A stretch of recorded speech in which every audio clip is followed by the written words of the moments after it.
Good morning, comic book fans. Welcome back to something a bit different. Actually, I don't even know if I'm going to post this one. I'm just going to get some thoughts on camera because, honestly, I've been trying to think about this Scout comic thing that's going on. I have some thoughts on it, and I figured talking into a camera is easier than trying to type it all out. So, if you're seeing this, just bear in mind these are internal thoughts that I'm just expressing. These are speculation. I have no factual basis for it. This is opinion. I am not a journalist. I am literally just talking about stuff, and I'm trying to connect things in my head to kind of make sense of all stuff that's going on at Scout Comics. If you don't know what's going on, Bleeding Cool have been talking about it. Go and check them out. My thoughts was basically trying to put it into a way that makes sense why Scout are behaving the way they are, and unfortunately it kind of comes down to two things, which is the comic book to other media pipeline and speculation in terms of comic book pricing.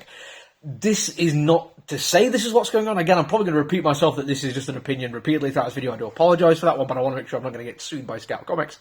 And it comes down to this idea that if Scouts are pushing to get their the comics that are on their roster turned into movies and TV shows, a lot of their business choices make sense. Some of it is them just messing around or being bad at what they're doing. I'm not going to say that, you know, it is a well-oiled machine. There's a lot of moving parts and stuff is going wrong. You can see that just in terms of communication. But even then, it can be explained a little bit.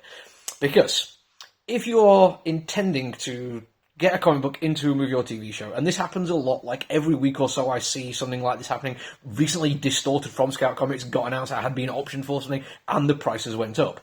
This is a normal thing. It happens all the time. Speculators do it. They'll try and buy as cheap as they can, so when the TV show actually comes out and people go, oh my god, this is based on a comic book, let's go and find it, the prices will go up. We saw this with Umbrella Academy, which is a popular comic book in comic book circles, but outside of that, even fans of Gerard Way and his work with various musical acts won't have known 100% about it, and even the free comic book day thing absolutely shot up in value.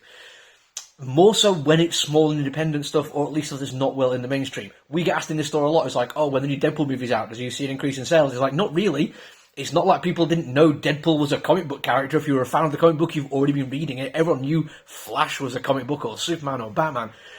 But when it is something a little bit smaller, Umbrella Academy being the best example, yes, it does boost prices. So, with this in mind, if Scout Comics has orders for, say, 2,000 of an issue 1, I don't know what the usual maths on this would be, but I'd say if you're going to have orders of 2,000, maybe print 2,200, so you've got some spares. You've got extras if orders go up for the final order cut-off. You're ready to cover extras when it happens. But they're printing 4,000 and 5,000 kind of comic books for that, with variant covers, and that means they don't have to pay the creators, because they only get paid once the costs of the print run have been covered, and they're making really large print runs, so it's going to take a while. And if you're a writer or an artist, you are living paycheck to paycheck. Even if you retain control of the comic book, you don't necessarily have a choice of when you get paid when your contract is written as thus.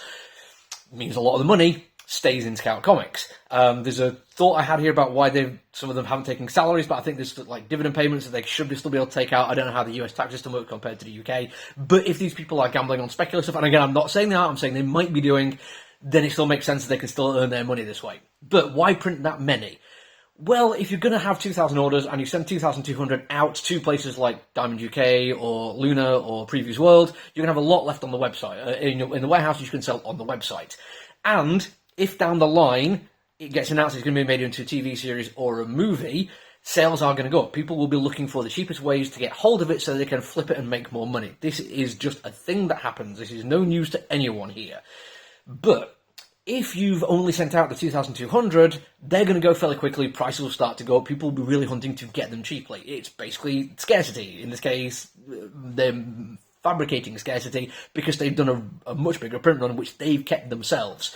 So their website will then see traffic because people are buying it directly from them, and if the price on the comic book is $3.99, if you're seeing it in a comic book store, that $3.99 is going to go some way towards paying the people who bought it for the comic book store, and the people who work there, and the people who distributed it, and the people who shipped it, and the artists and the publishers. So if all that money is going straight to the publisher and also the creator and the artist, that is a bigger slice of the pie. That is good for them. That is just good business. And if they've got that many, they can keep doing this for a long time. Yes, they will eventually have to pay their creators, but they'll get a bigger slice of the pie as a result of it. This also comes into why the marketing apparently has been really bad. I do follow Scout on quite a few social media, and mostly what they push are events, signings, when they did the thing where you can get barcodes on card for the comic book rather than actually buying the comic book, and when they're doing art prints and things like that, which apparently are really overpriced, rather than pushing the comic book. Again, this is because as long as they, have the 2,000 orders and sell the 2,000, that's fine.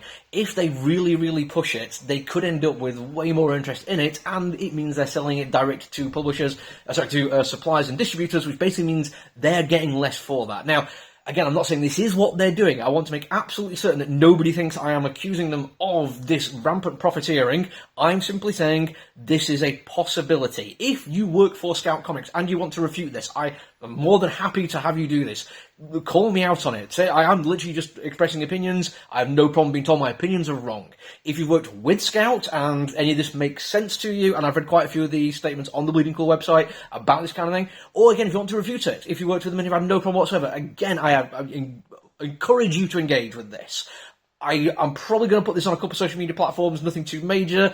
If you see it anywhere and you have watched it and enjoyed it, comment below, let me know what you think, because honestly, again, I am just putting stuff together in a way that makes sense for me, not necessarily saying this is what it is, and I'm happy to be corrected. That's it for this one, though. I've got reviews coming later on. Make sure you do like, subscribe, because that's the thing that happens on YouTube and other such platform video. Until I see you again, though, look after each other, everyone. Stay safe. Bye!